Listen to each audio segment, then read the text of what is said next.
Hello and welcome to the Idol Inn, your cozy getaway from all the crazy drama in the K-pop world. I'm your host, Annie Oakley, and here's what you might have missed last week in K-pop. Our top news story today is about PIXY. You probably haven't heard of them, which is a shame, but hopefully by the end of this you'll want to give them a listen. PIXY debuted in 2021, co-managed by All Art Entertainment and Happy Tribe Entertainment, although that partnership would end sometime in the following year. Originally a 6-member group, Ella went on hiatus in March of 2022, just a few months after their debut. Following the cancellation of their first US tour in August due to visa issues, it was announced that Ella, along with Satbyul, had left the group. All Art would once again announce that PIXY was going on tour just 2 months later, this time in Europe. At the last minute, it was announced that Rinji, a trainee within the company, would join the lineup and the tour, which was completed without major issue. In 2023, PIXY embarked on 2 tours, a proper US tour this time with 22 stops, and another European tour as well. Though this one was not as smooth as the first. Several stops of the show were cancelled and member Sua was reported to be experiencing health issues that would prevent her from participating in the first 2 stops. Later, she allegedly had a bicycle incident, meaning she would miss out on the remaining 7 shows. This was unfortunately the beginning of the end. Following radio silence and returned fan letters, Winxie, PIXY's fan name, went to the building for more information only to find it abandoned. To this day, there's been no official announcement, but members Dajong, Lola, and Renji each confirmed that they were no longer a part of the group and company. Somewhere along the way, All Art sold at least one of PIXY's songs, Flip a Coin, to 9-2 Entertainment, who used it in their remake project for the group Three-Way. In their own words, they meant to reinterpret classic songs from senior artists, but this angered Winxie considering the lack of communication around PIXY's disbandment, and the fact that the remake was just not good. PIXY's discography and performance is similar to that of VIX, and Three-Way, now renamed to We-Way, was not up to that standard. They also had Dajong join for a performance as they promoted this on music shows, and while it was nice to see her again, it just didn't really sit right, all things considered. So where is PIXY now, and why are we talking about them today? Of the members we have info on, Ella, Satbyul, and Dajong are all active as soloists, while Sua graduated from Hanlim Multi-Art School in 2024. In January of this year, the duo Onew was announced, and later revealed to be former members Dia and Lola. At the end of last month, Dajong, who's been promoting under the name Yuche as a soloist, was added to the lineup. Now, it's a bit silly to think that any of the other members will join too. The group seems to be solidified as a 3-piece at this point, but they have been posting PIXY songs on the official Onew page, and all the members still have PIXY in their bios. At the very least, they seem to be intent on not letting their legacy disappear, which is kind of a rare sight in K-pop. No debut date is set for Onew, but PIXY had a true shot at making it out of Nugudum, if not for the dissolution of their company. Is it wrong to hope that lightning will strike twice? Woods dropped his first full album, Archive 1, last Wednesday. My prediction from last week is totally wrong, at least for the lead song, Human Extinction. It's brooding in a more existential way that's totally different from his usual tortured soul stuff. SHINee's leader Onew is back with his 5th EP, Tough Love. His artistic expression is on full display as he participated in writing the lyrics for the entire EP, and he composed 2 of the songs. Soloist and Mamamoo member Solar released collaborative single Your Own Star with Accuse 5. I did not know prior to listening that Accuse 5 is a Chinese band, so I was not expecting that when Solar started singing. The song is good though, it has a lovely message. Kickflip is back with a pre-release 20 before their April comeback. It's a rock-based track, which is certainly different from their other songs of theirs that I've heard. Maybe JYP is pivoting their sound now. And last up, we have Luna slash Lucemble member Yojin, who released a digital single with the title track Sugar Talk. I personally prefer the song My Valentine off of that release, but Sugar Talk is good too. Today, magical girl Yena will return with her fifth mini album, Love Catcher. From the teasers, it sounds like we're going back to the 2010s with this one, so you know, I'm already a fan. P1 Harmony will be back tomorrow with Unique. The style difference between this and X, their last comeback, is enough to give you whiplash. In a good way though. Latency is back after their debut with Late O'Clock.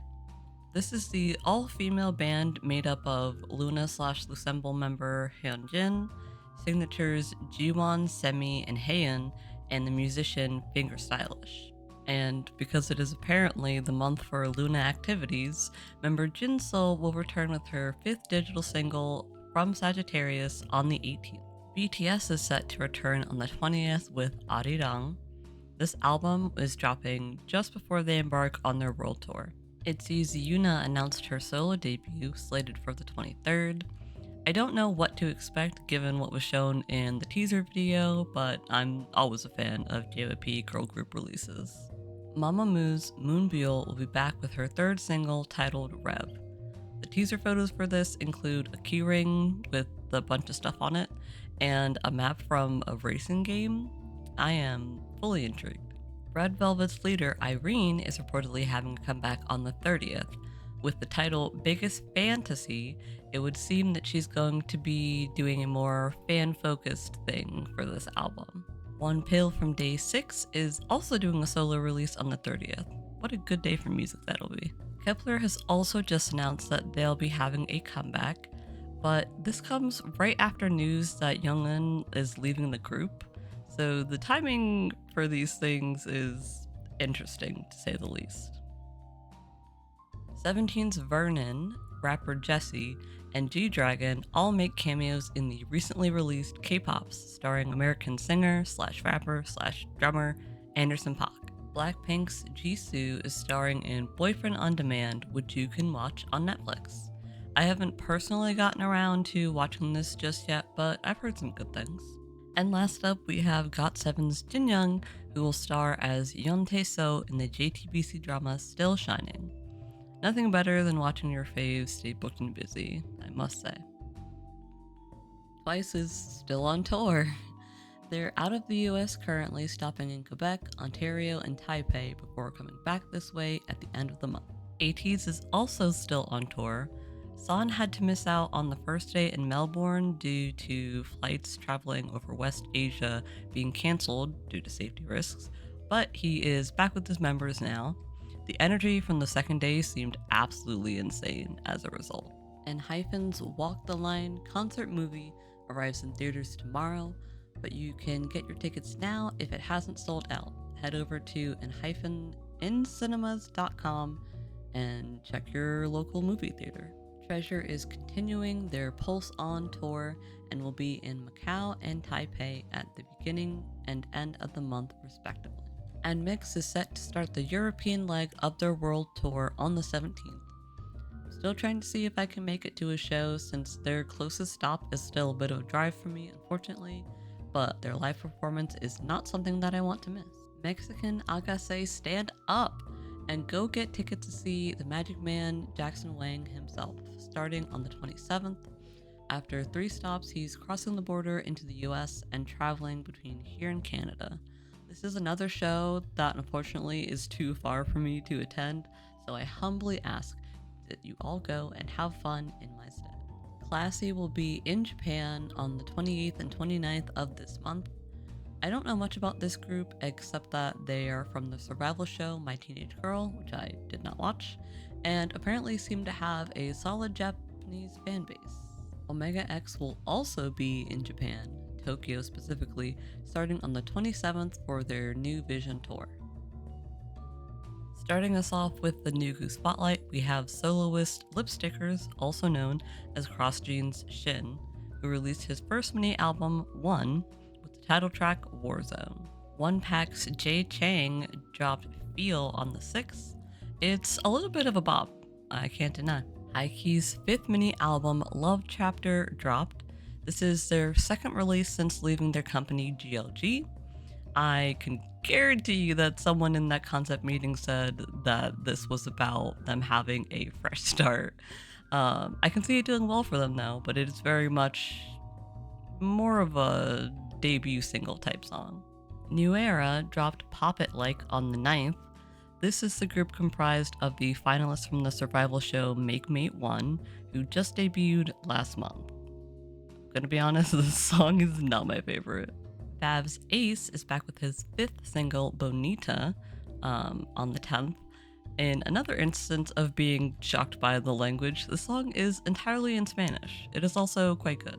And we have Elast back with Tame.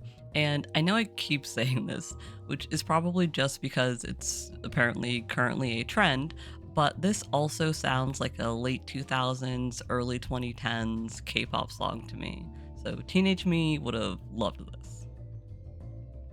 Jung Se-woon will be back with his first official release of 2026.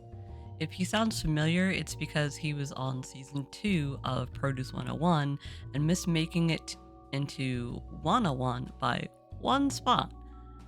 He also has an insane discography. This man has not stopped working since then. Releasing today is Void, the idol band, with their debut mini album, virtual group Skins with their first mini album, Skins is Skins, and In a Minute's second single, Who Do You Love? I Need You. For girl groups, we have At Heart, and they dropped a preview for their song Butterfly Doors. It already sounds better than Shut Up, in my opinion.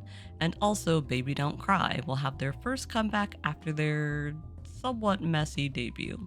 This is a girl group under P Nation that's also under the direction of Ida leader Soyeon for some reason. Starting tomorrow, Odd Youth has their second single release titled Babyface. Mont is back with a digital single, and this is already their second release this year after History back in January. And we also have girl group S to It, styled S, the number 2, and then the word it, debuting with the song What I Want. I haven't said this before, but man, do I hate names with numbers or symbols in them replacing regular letters. Stritz's debut, Hope, We Got This, has been delayed till the 17th. Now only the music video teaser will be dropping on the 13th. ep.6 will be dropping their third album, 7, Crimson Horizon, on the 16th, along with All Hours, who's back with their album No Doubt. They've already dropped the teasers for this, and there's a member who is very much so channeling anime character in a good way. OS is debuting on the 23rd, and as I mentioned with Skins, I wish these groups the most success that they can possibly have, but I do believe that the market for virtual K-pop groups is smaller than that of non-virtual ones, but this is still real people putting in the work to perform, so best of luck to them. And lastly, we have Kangmin of Very Very having his solo debut on the 26th. And that's it for this week in Kpop. Let me know in the comments whose comeback you're most excited about, or if you have plans to see any of the touring acts. And as always, like, subscribe, and ding that notification bell so you don't miss anything. Follow our socials so you can be notified when our Patreon goes live with exclusive talkbacks and subscriber voted videos. See you next week. Peace.